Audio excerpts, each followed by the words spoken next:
Il faut aussi que les expatriés fiscaux payent leurs impôts au fisc français, comme le font les Américains expatriés vis-à-vis du fisc des États-Unis.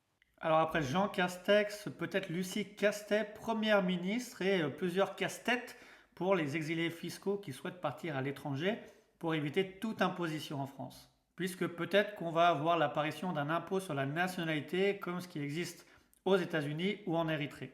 Et alors même qu'il faut rappeler que si vous devenez résident fiscal à l'étranger, c'est pas pour ça que vous perdez tout lien avec la France. Il se peut que vous restiez imposable en France sur vos revenus de source française, si bien sûr ils sont imposables en application de la convention fiscale qui vous lie avec la France, et s'il existe une convention fiscale.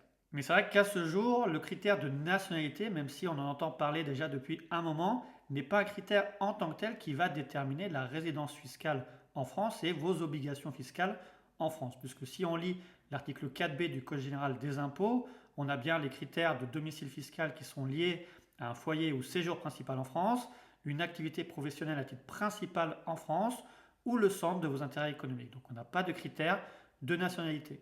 Le critère de nationalité peut apparaître dans les conventions, notamment pour déterminer la résidence fiscale unique, mais souvent dans les derniers critères qui vont permettre de différencier si vous êtes résident fiscal en France ou dans votre pays de résidence, et qui permettra au pays dont vous avez la nationalité de vous déterminer comme résident fiscal de ce pays.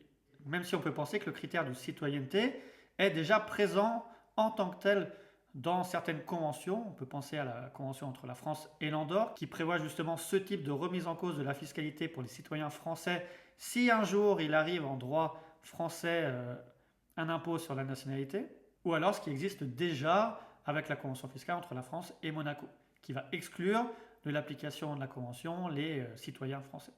Alors c'est pour ça que peut-être trotte dans la tête de certaines personnes l'idée de perdre la citoyenneté française. Et oui, ça peut paraître bizarre de vouloir perdre la citoyenneté française quand souvent c'est plutôt l'inverse, on cherche à acquérir la nationalité française, mais il y a quand même certaines personnes qui chaque année demandent à perdre cette nationalité française. Et si ça vous intéresse de savoir comment on fait pour perdre sa nationalité française, pour faire une demande de libération de son allégeance à l'État français, on en parle dans une prochaine vidéo. Dites-le nous en commentaire, abonnez-vous. À bientôt.